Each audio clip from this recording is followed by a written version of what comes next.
ರಾಮದುರ್ಗ ಕಬ್ಬು ತುಂಬಿದ್ದ tractor trolley ಪಲ್ಟಿಯಾಗಿ ದೊಡ್ಡ ಅಪಘಾತ ತಪ್ಪಿದ ಘಟನೆ.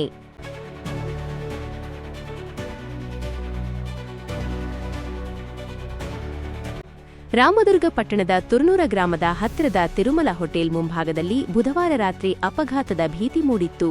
ಕಬ್ಬು ತುಂಬಿಕೊಂಡು ಸಾಗುತ್ತಿದ್ದ ಟ್ರ್ಯಾಕ್ಟರ್ನ ಟ್ರಾಲಿಯ ಜಾಯಿಂಟ್ ಅಕಸ್ಮಾತ್ ಕಟ್ ಆಗಿದ ಪರಿಣಾಮ ವಾಹನ ನಿಯಂತ್ರಣ ತಪ್ಪಿ ಹೋಟೆಲ್ ಮುಂಭಾಗದಲ್ಲಿ ಪಾರ್ಕ್ ಮಾಡಿದ್ದ ಬೋಲೊರೋ ಕಾರಿಗೆ ಡಿಕ್ಕಿ ಹೊಡೆದಿದೆ.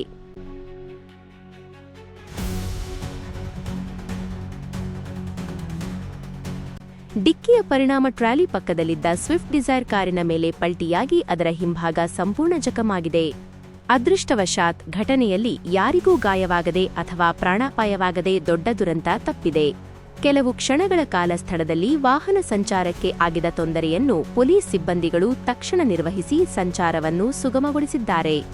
ಕಬ್ಬು ತುಂಬಿದ ಟ್ರ್ಯಾಕ್ಟರ್ನು ಕಾರ್ಖಾನೆಗೆ ಸಾಗಿಸಲಾಗಿ ಹಾನಿಗೊಳಗಾದ ಬೋಲೊರೋ ಮತ್ತು ಸ್ವಿಫ್ಟ್ ಕಾರುಗಳನ್ನು ಸ್ಥಳಾಂತರಿಸಲಾಯಿತು. ಈ ಸಂಬಂಧ ರಾಮದುರ್ಗ ಪೊಲೀಸ್ ಠಾಣೆಯಲ್ಲಿ ಪ್ರಕರಣ ದಾಖಲಾಗಿದೆ.